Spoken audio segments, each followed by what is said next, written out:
All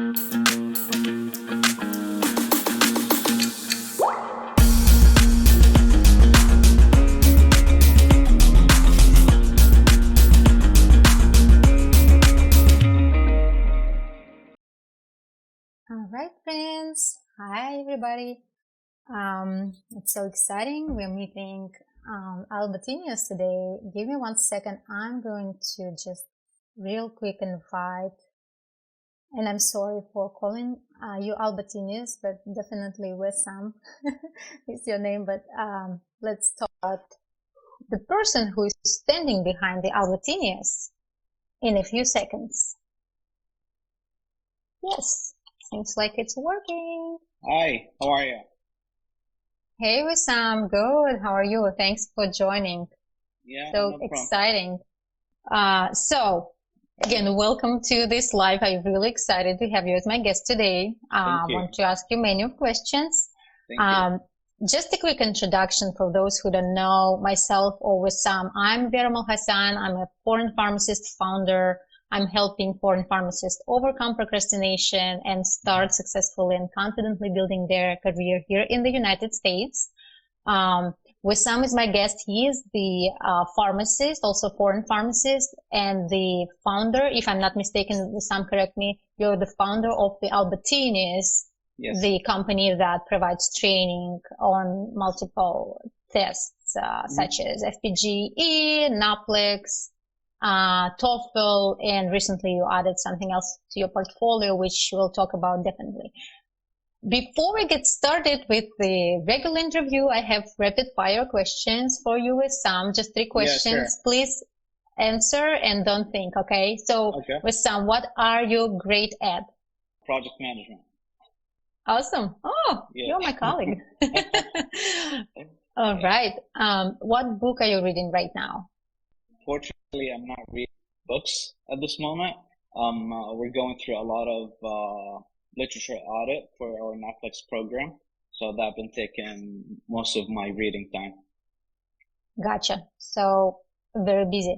Yeah. And the last one, what qualities should one have in order to be where you are right now? Persistence is a key, and just determination, because especially when you're trying to bring product to life and you're not trying to follow models that usually typical in the market, you're basically a pioneer. And the issue with the pioneers is a lot of things that you need to figure out on yourself, and ideas take time for you to test and re-implement and put it in a quality cycle to make it always improving. The issue with that is a lot of times you're not seeing the results right away. So it takes a lot of faith and determination to just keep going, waking up in the morning, doing whatever you were doing. And hopefully down the road, you will start seeing results. Thank you so much. That was quite a detailed answer. Yeah. Thank you. And I appreciate you mentioned that, because really there's nobody standing above you, right, and telling you what Yes. to do. That's the most important thing, to keep yourself doing what you decided to do. Mhm. And yeah. So yeah, that was it. Let's get started. Can you tell us a little bit about yourself? Just, who you are, what you're doing, and why you're here. Yeah, so I went to the pharmacy school back in Jordan, which is my home country. That's where I was born and raised. And I have been always interested in the tech space, technology, building things. And in my last year in the pharmacy school, I joined a tech company that was just starting up in Jordan. And it was the same thing. We were just trying to figure out things, making things that don't exist. Trying to create like workflows and models for businesses that never been in the country before.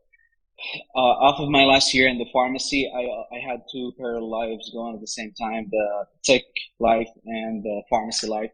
And then after working a year in Jordan, I decided that I wanted to come to the United States and test my luck here.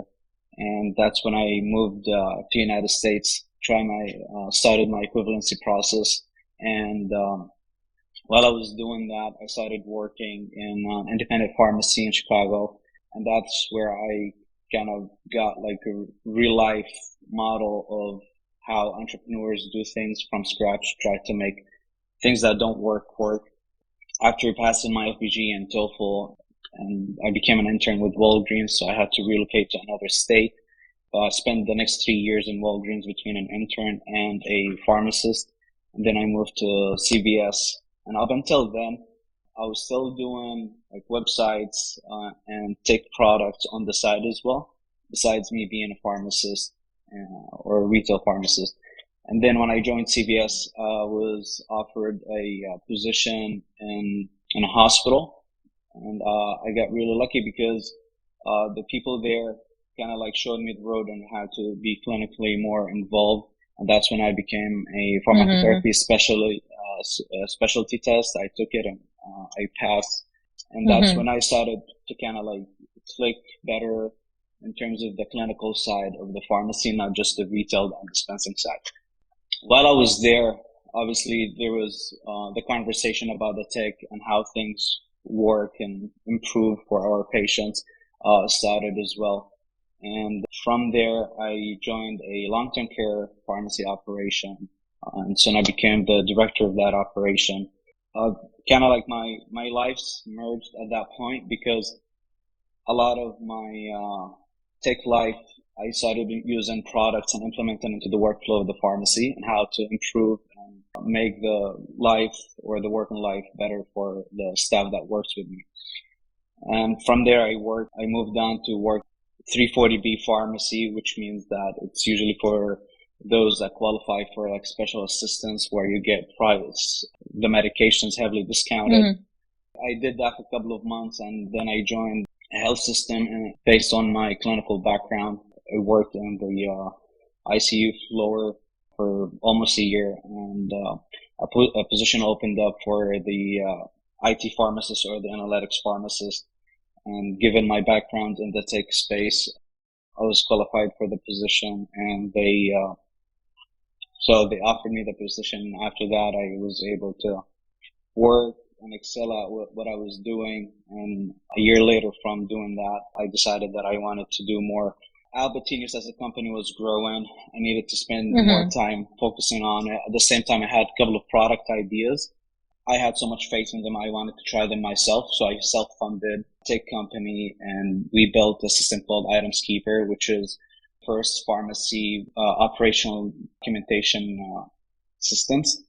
And so between that and Albatenius, obviously I had to take a step back from being involved in the health systems here. And one of my good friends offered me a position to become a pharmacy manager in a mail order pharmacy. So to stay on the same side, building Albatenius, having that tech company, and at the same time being involved and using my pharmacy license to keep impacting patients at a dispensing level as well. So are you right now full-time employed, plus you have two businesses that you're running? Yes. Is that correct? Yes. Wow. That's amazing. It's really early in life.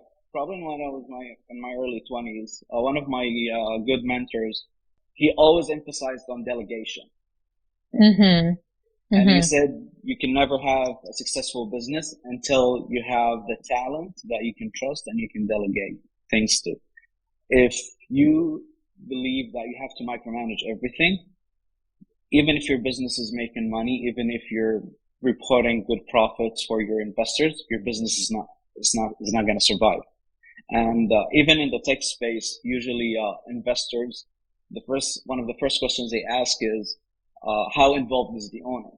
Now, if we buy this business from the owner, would the business survive, or would it die with the owner absence? So I had always that mind. Albatenius started in 2016, 2017 as a concept. But obviously, my personal life and my professional life as a pharmacist, and you can, as a pharmacist yourself in a health system, you can imagine how demanding filling one of these positions, especially in the leadership positions. So it's really hard for me to try to have high details into everything that's happened from the day to day. So that's why you should invest in training people, acquiring the right talent, make them feel like they're home, have them feel that the business is theirs as well. That way you can always just be there for the executive and the vision decisions in the company versus you just dealing the day-to-day operations. Yeah. Wow, I really love what you're saying about delegation. It really helps you to accelerate in what your dreams are, right? Yes. Once you can delegate some of the, mundane tasks or something that can be done by anybody who is teachable.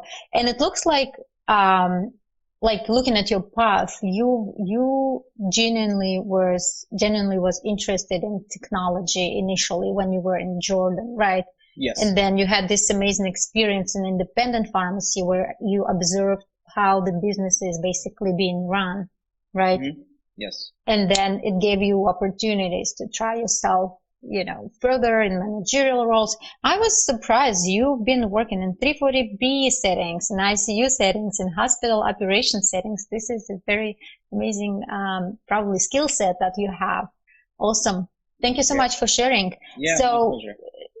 Now, since you're a foreign pharmacist, let me ask you a couple of questions about your path. When you decided, right, did you prepare for your exams from Jordan? Did you move and then just started figuring out what to do here in the United States? How did it start?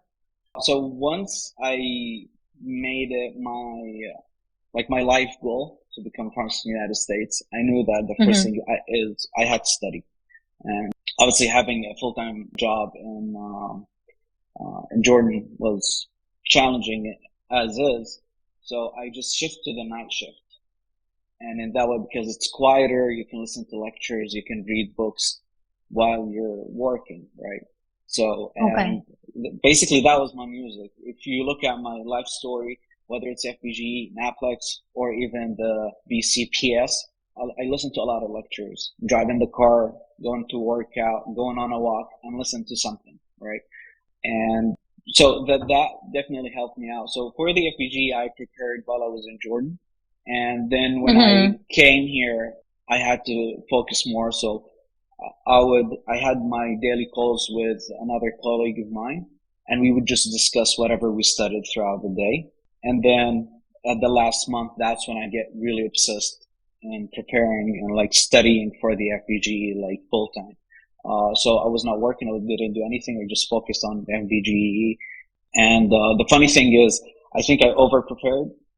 Because really? Is it possible? So I remember going on the test and leaving an hour before everyone else, right? People walking out and all of them are nervous. I had a couple of girls, they were actually crying. I was I honestly felt bad for myself because I thought I was so underprepared that I didn't feel like it was hard. While everyone else seems yeah. I know this feeling. Yeah. Right. So then, when the results they announced them, I mean, I was happy I passed, and I would take that, no questions asked, whether how well I did or not. Especially do you remember your score? It was 100. No, my bad. It was 90. NAPLEX was 100, but the FPGE was in the 90s. NAPLEX 100 is also very impressive, I should say. Yeah, I think it's because it's a standardized scaled scores. So, even if you get 100, that doesn't mean you answered everything right. It means that you just got 100. For them, it's just a number. I mean, nowadays, even NAPLEX is a pass and fail, I believe, because these scores were misleading. Right. Sometimes, even in Albatenius, we work with some students with the FPGE, and they call us saying, hey, I failed by one score. And because I got 74, and it's not one score. It's not one wrong question that you answer. That's cumulative. Yes. So it's completely different than how you take quizzes and one grade per question kind of a thing. Yeah. I actually also remember my score. I had, I guess I was also over-prepared for FPGE because I got 103, but on NAPLEX I got 86 as far as I remember. And it was pretty high score for the, across the state anyway. Yeah. Way farther than, many, and I don't want to really kind of, put the American pharmacists on the spot, but I feel, I don't know, we're jumping to this topic right now, but I just want to say that I feel that many foreign pharmacists, they feel this, need to prepare more than would anybody would prepare, and they really have higher scores compared to American pharmacists. That's what that's my feeling. I don't know if you That's noticed my that or impression. not. Yes, it's my impression with a lot of the pharmacy students I work with, and part of that, based on like my experience working with the students, is that like the school that I went to in Jordan, all of our professors, people who got their PhDs in the United States or in the UK, right? So they're highly published. So when they come in and give us quizzes and questions, they get into the detail, the nitty-bitty of everything, right? Here, they're more like, hey, this is what you need to be, like, what you need to apply when you go to the healthcare field, right? So they're more practical. So Sure. I remember our medicinal chemistry in the pharmacy school, it was a torture. I failed it the first time because I didn't know like how to even study for it. And it's true, after taking like medicinal chemistry 101, 102, 103 and the lab, you're ready to go and make medications out of nothing, right? But here, Exactly. like, you don't need that unless you're going to go and become a scientist or a researcher or go and do a fellowship after you finish it. So that's the focus. So taking that mentality of you need to know everything and then coming and applying it for like NAPLEX, for example. And then I always see people, they come from outside the country, they're over prepared because they have more to prove, right? Exactly. And they have a drive. Well said. And then think of it this way. Like when you're in your early 20s, because the average people when they finish their pharmacy schools, they're going to be in their early 20s. Right. You deciding that you're going to leave your network, your friends, your support system in your home country, going to United States, right? The land of opportunities. And you know it's not easy. So people who make that decision, a lot of them, they know how hard it takes, like what it takes for somebody to make the stakes are higher for foreign specialists for sure. Yeah. And it's hard because some of the like the students that I worked with in the past, they have their colleagues graduating on the same year, go and started making like good pay in the country they live in. And in month one, then you are coming to the United States making zero for the next 18 months, right? Until you become a pharmacist. So there is a lot on the line. Like I remember when I was doing that, like my friends back home, they're like getting married, buying houses, having like down payments on cars and whatnot. And I was still like getting paid minimum wage, working in like as a pharmacist tech in a pharmacy, barely paying rent. So like when you sit on the book to study, you have more because you feel like you're way in the back unless like you prove yourself, right? So I think that's part of why a lot of the foreign pharmacists end up being further out, because they have a lot to prove and there's a lot on the line, if that makes sense. Exactly. I can tell from my experience. When being in Russia, I'm a Russian graduate. I've been, the youngest manager in the company. I knew I'm successful. When I came here, I slowed down so much that when I did my residency, I was the oldest resident, and so basically, definitely it was a great experience. I grew as a personality. I grew as a professional over this, over these years of transfer of my degree. But still, I lost these years, career-wise. So I could have had, maybe director level position at that point already, but I had to go back and be a resident again, an intern again, and then a pharmacist again, and then kind of, I just feel like we have so much to prove and we really need to accelerate. We need to be better. We need to make everything faster and more efficiently, right? Absolutely. Yes. I agree. Yeah. It's a couple of Albatenius students. One of them is like a researcher in Brazil. And the other person, she's a professor somewhere in Europe. And you're like, you don't even need us. Like, I feel ashamed of myself being considered like you're looking to me as a mentor. Like I am your mentor. I believe one of the persons that we worked with, I think she was in her like 50s. So you're talking about like 20 years in experience in the pharmacy world. Then eventually she decided that she wants to come to the United States, become a pharmacist because her entire family's here, right? Right. Hey man, good luck. Like if you're gonna go head to head with her, she knows 20 years more than what you know, because probably a lot of the things you're studying now, she had one arm or another in the research of that knowledge, right? So, I think that's how a lot of people look at it. I mean, unfortunately, we have the media that sometimes like try to reflect bad vibes of what's happening outside the country, right? And some people, they just like stereotype everything as like, you know, if you come from a third world country, you might not know as much as people or pharmacy graduates in the United States know.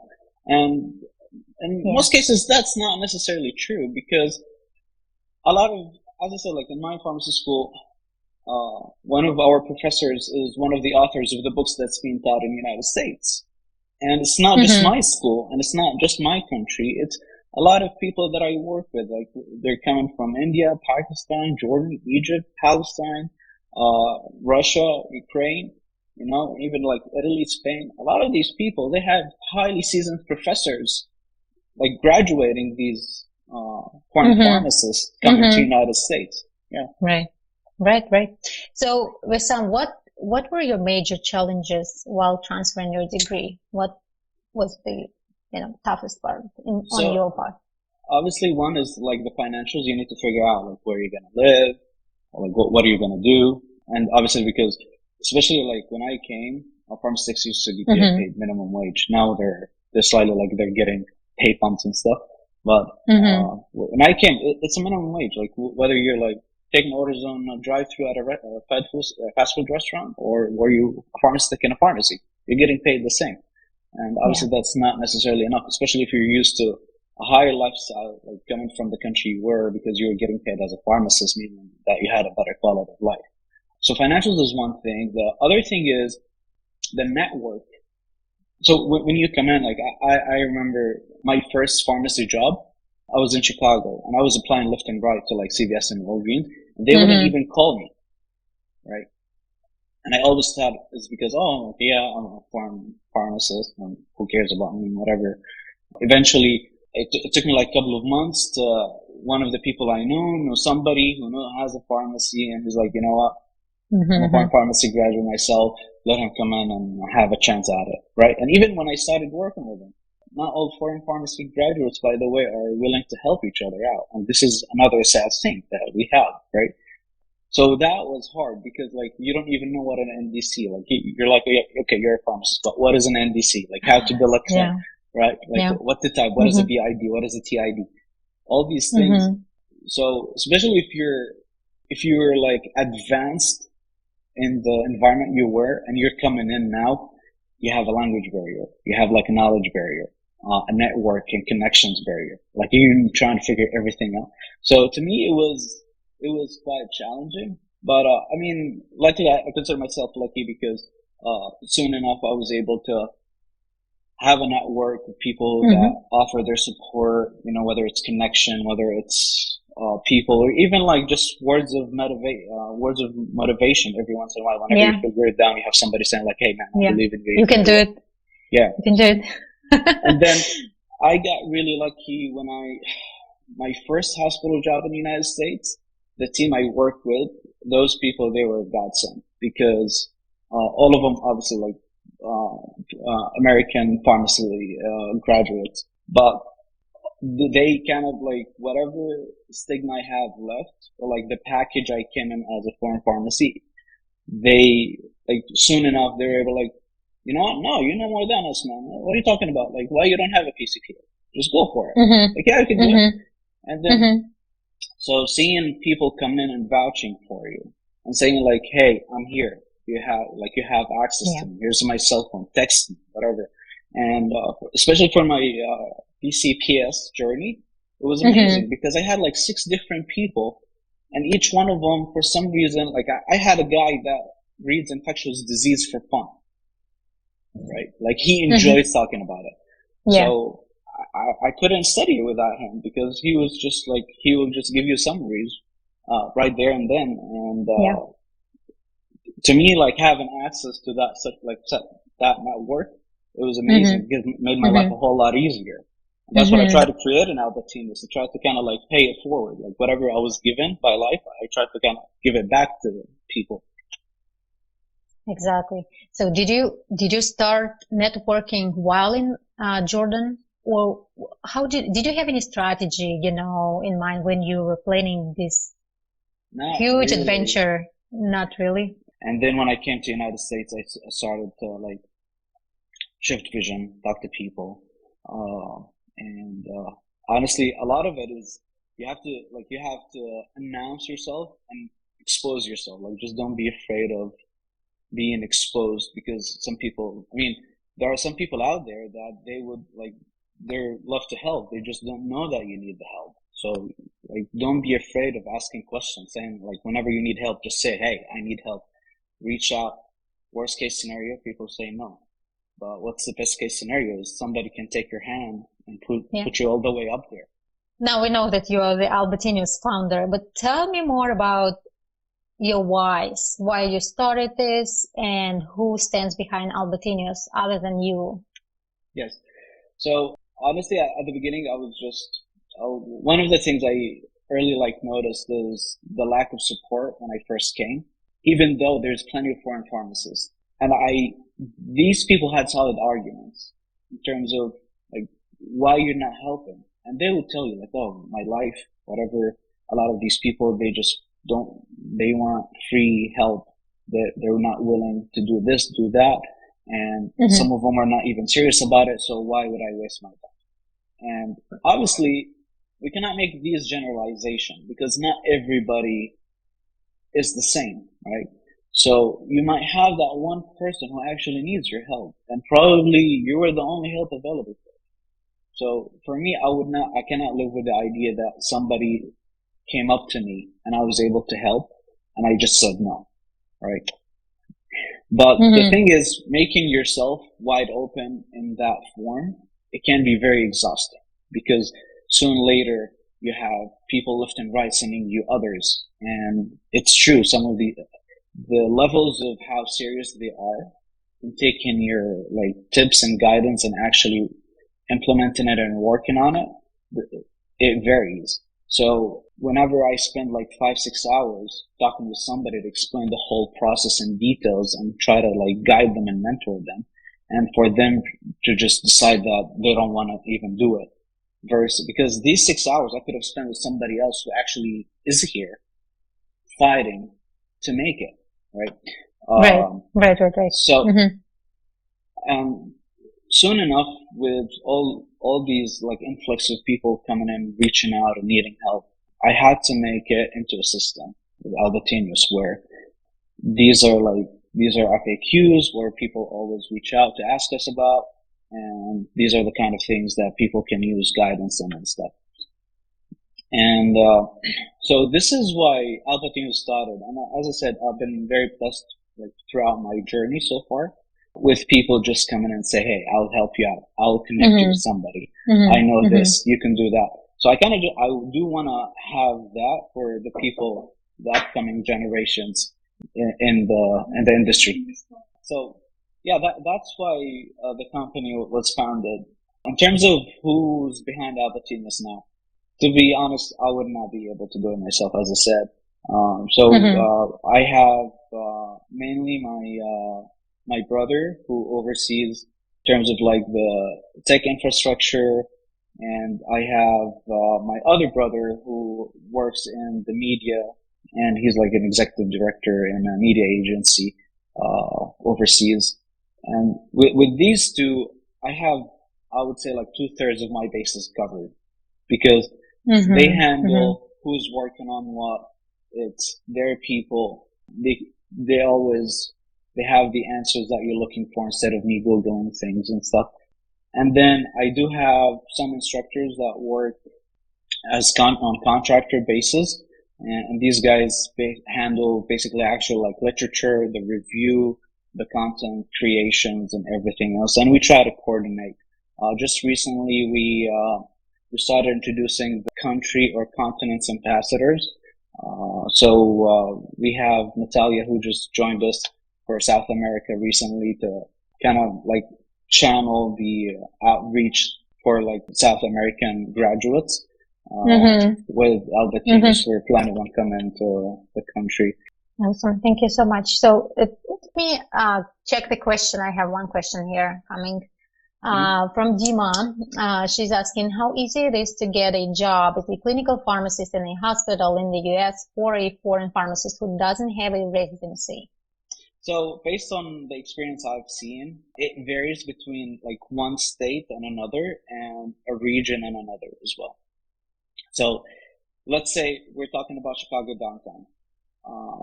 And I'm not a no guy. I don't like to say things impossible, but you have metrics, you have statistics, you have data. It's going to be definitely way more challenging to become a clinical pharmacist in a place such as downtown Chicago, or compared to in the middle of nowhere in Illinois, which is the same state. So you need to look at the demographics. I believe Chicago has 6 different pharmacy schools. So even the residencies to begin with, they get a good 100 to 150 applicants per position. So when they have a clinical pharmacist position open, you're going to have way more people that are highly qualified who spend years doing residencies and fellowships and papers and research. So it has nothing to do with you. It has everything to do with everyone around you who worked out hard to become qualified. So one is the geographical location that you're looking for that position. Number 2, from one state to another, it's different, because in some states, they use the clinical pharmacist term at a like more relaxed way compared to the others. So like if you look at New Jersey, for example, a clinical pharmacist is somebody highly credentialed, because we have in the pharmacy, in the hospital, we have just staff pharmacists. So it's a thing. And then you have hybrid pharmacist who does clinical and staff pharmacist duty. Then you have a clinical pharmacist, and this is the guy that gets to play doctor with the doctors, right? So, versus I know some, in some hospitals in Florida, if you just come into the hospital to become a verifying pharmacist, your title is a clinical pharmacist. But like, if you look at that clinical pharmacist compared to the guy in New Jersey who called the shots with the doctors, you can see there's a good 10 years of experience in the difference, and most likely the pay. So, the geographical location, and then like what's the specific market has, to offer, and what's the common thing in the industry in that particular state. Number 3, I would say it's what you worked on during your pharmacy school years. Because some countries outside the United States, when you're going through the PharmD program, you are doing research. You're heavily and clinically involved. Versus some other countries, a PharmD is just somebody who does the 5 years of bachelor, and then the 6th year, he just goes to have cups of coffee in the morning in the hospital with the other 100 pharmacists who become PharmDs. Then they graduate. So just because you're a PharmD, that does not make you qualify to put your resume next to somebody who did rotations in the last year and did PGY1 and PGY2, where they spent 2 years working 60 plus hours a week to publish research and other things that makes them more qualified. What I can say from my experience, definitely, the competition is so high that even if you consider applicants for a clinical pharmacy position, you would,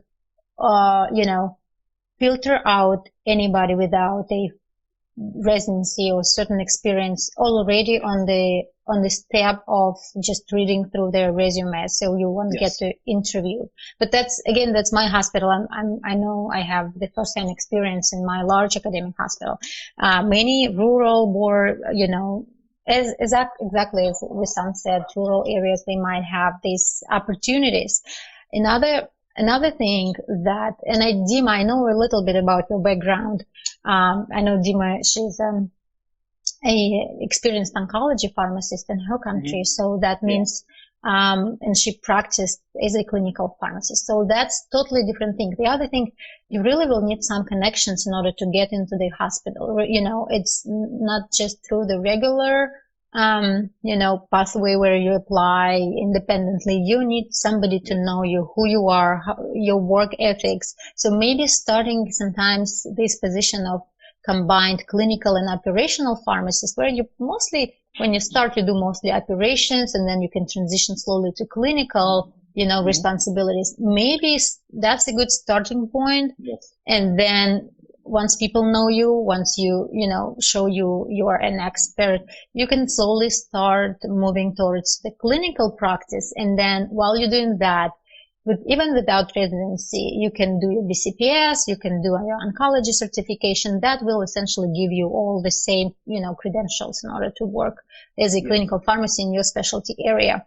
As for residency, I'm as a person who did the residency, and honestly, when I didn't even think about applying to the residency, because I was sure as a foreign pharmacist, nobody will even call me or respond to my, you know, resume or anything. But I had a great mentor, and I'm so thankful to her. That was my manager at that time, when I did the internship. And she said, why don't you try?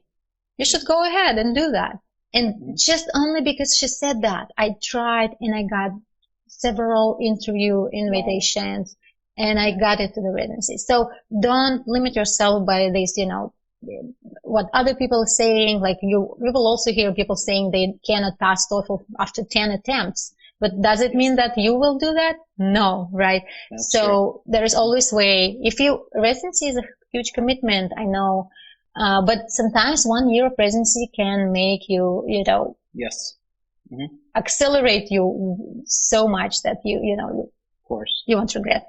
I hope we answered your question, but for more questions, please reach out for additional, you know, insights. I think, so talking about Albatenius, right? So can you, I received many questions from people about specifically what Albatenius is, but also whether the review course worth the investments. Can you tell me a little bit about your thoughts around this review courses versus full courses, and, you know, just if you could tell a little bit what products you have, and you know, what people should choose which product based on what criteria. So starting off with the FPGEE, because usually this is the talk of everybody. When it comes to the FPGEE, so they're trying to test your competency of everything you were taught in the pharmacy school, a good 5 years of your life. They're trying to test through 200 questions, right? So if you're somebody who's very busy and doesn't have the time to prepare yourself, then these review programs, the field review programs, they're excellent. The reason is because they just take you through a lot of things, making sure that you know a little bit of everything, which that's the general assumption for somebody who's coming to the United States. The reason is because your structure of the equivalency, it's not just the FPGEE. The NAPEX is going to fully clinically test you. So they don't expect you to know a lot of the things that a pharmacist knows in the United States at the FPGE level. They just want to make sure that you know the basics, right? The only difference is when we're talking about pharmacy management and healthcare administration in the United States, because it's a country specific. So based in Jordan, I know when they taught us pharmacoeconomics, they were just talking about random data in the United States, not in Jordan, because at that time, like, nobody was running these statistics in Jordan. But you cannot teach me pharmacy management in Jordan and expect me to go and apply it in the United States, because it's different. What is a profit and loss statement?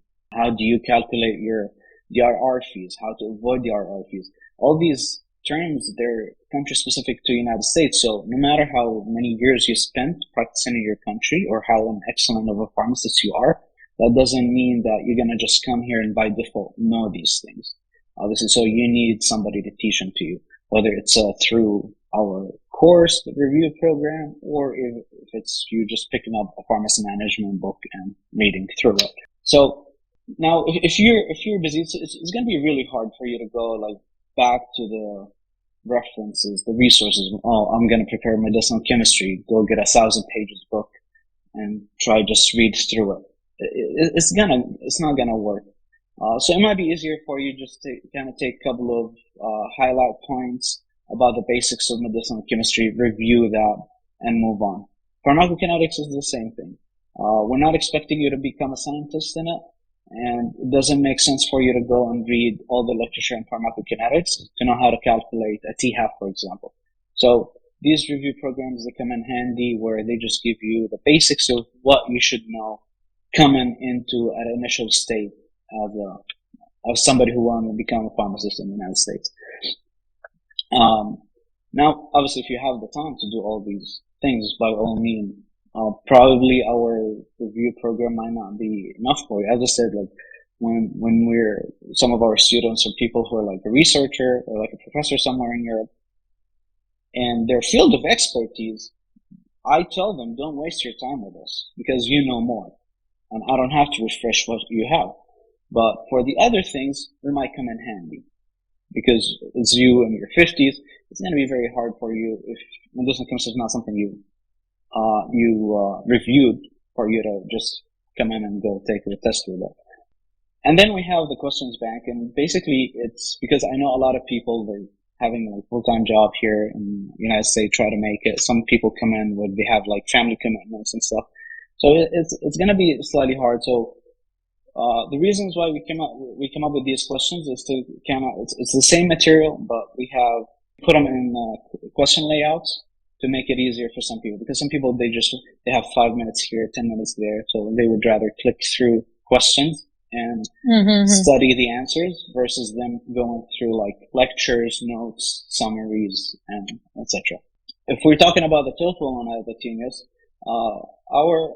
our program is for intermediate level, and the whole purpose of the program is to just introduce you to TOEFL. If you're somebody who's stuck on the 24 and you had a tutor in the past, our program is not going to work for you, because the whole purpose of our program is just to make you familiar with what's a TOEFL. If you took it 7 times, you're familiar with what is a TOEFL, so we might not be helpful for you.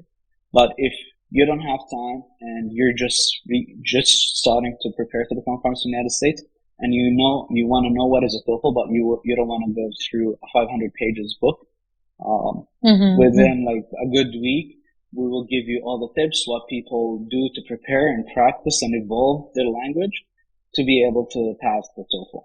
So, again, if it's like, you need to recognize when you need an actual professional help, that's one-on-one, and when a quick fix out of the box, a model that fits all, such as our program, might be helpful for you.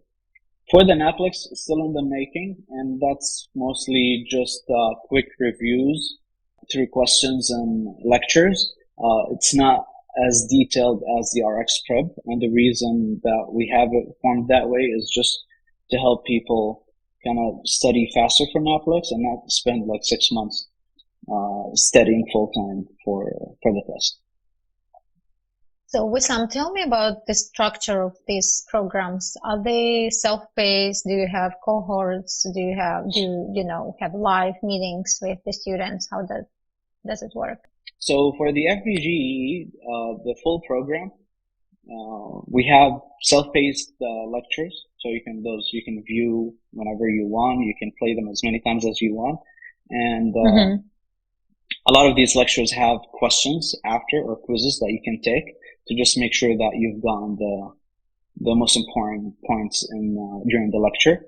And for that program, we usually have mentors scheduling times to spend one-on-one. And how many hours can they spend per program so with you? Through the program, we start in the summer. So usually it's one of the mentors. This is my first year, me not interacting with the students on one-on-one. So we start the first time the mentor reach out to them is in June. So they do June, July, August, September, and October. So that's 5 almost 1 hour conversations. And we don't do groups is because the student levels and backgrounds varies. Because we tried it in the past where you get multiple people on the call, and then you have somebody who been studying who's taking all the time. Yeah, and then you have someone else who didn't study as much, and then when they hear the other person talking, they get confused and they get like anxious because a lot of these things that they don't know.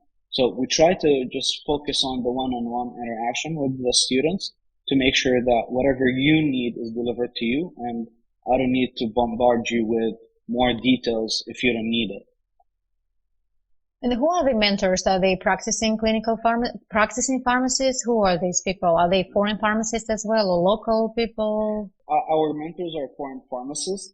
Now they're in their preparation periods of NAPLEX, or they just passed NAPLEX. The reason is if I bring a registered pharmacist in the United States to spend 5 hours with you, then the cost of the program is going to triple 3 times.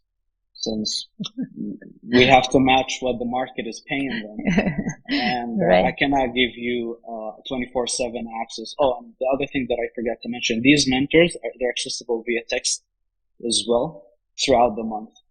What do they do? I'm sorry. What do they do? They're accessible through text throughout the month. Okay. So meaning that you don't have to go through the customer support channel of Albatenius. You can just reach out to your mentor directly, and they will respond via text back to you. Awesome. And that way you have like a better customer service than if you were to go through like the website and submit a ticket. So let me ask you a question as an expert. If somebody decides to prepare themselves, what are the books you would recommend to use for FPGEE and for NAPLEX? For the FPGEE, there's going to be multiple books, and how I would do it if I don't have access to a program such Albatenius is, I'll go through the competency statement and I'll start looking at everything that they're going to ask about and just try to find a source that suits me and make sure that I just stay superficial. I don't get in details. So if you open the competency statement on the website, the first thing is going to be basic biomedical sciences, and then it's going to be physiology, anatomy, pathology, and the immune system. So I would say, okay, like, let me review physiology really quick. Once you get to that point, you can go to any book you want. It doesn't matter. Even some students, they still have their notes when they studied physiology back in school. These still works too. Nothing changed in the human body, right? Pathology is the same thing. So we just look for quick references. Now, once we get into the pharmacology piece, usually Lipinka, which a lot of people study overseas during the pharmacy school, so they're very comfortable with, and the layouts, a lot of them still have copies from when they went to school. So you can use that, but don't get into details a lot because it's going to be too big for you to process. Medicinal chemistry, same thing. I don't recommend any books because all of their books are bulky. But if you have access to notes, or even sometimes what happens, if you reach out to your own school, so let's say like you graduated 10 years ago from a specific university, if you reach out to the student representative and tell them, hey, can you share with me your notes of this year's medicinal chemistry classes? I'm pretty sure they'd be more than happy to reach out because a lot of them, they have forums where they upload these notes. So you can access these notes that way, and you can study from them as well. So let me ask you real quick, what if the notes are in different language? Do you need to study everything in English, or you can review in your language and then just, make sense when you're reading the questions? What do you think? It depends on the topic. I know for the majority of the programs outside the country, they're in English, but for the programs that are not in English, you can make sense of things as well, even if it's, for some of our students, they find it easier to translate even the English content of our programs to their mother language. And then, so they can like process it in their minds better. So whatever notes you find, because for the most part, you understand the basics and the terminology. So it wouldn't be an issue depending on the language you have, as long as you can interpret it in English on the test day. Gotcha. So unfortunately, the time flies so fast, especially when you have such an interesting, topic to discuss. We really didn't talk about PTCB, which I really wanted to ask you about, but we don't have more time. And I so much appreciate your time, Wissam. Yeah, my pleasure. It's a pleasure talking to you. Very, very helpful insights. And I hope that's very, encouraging for other foreign pharmacists who are right now trying to, get their license in the United States. So we'll stay in touch, and thank you again. My pleasure. Thank you. Have a good day. Bye-bye.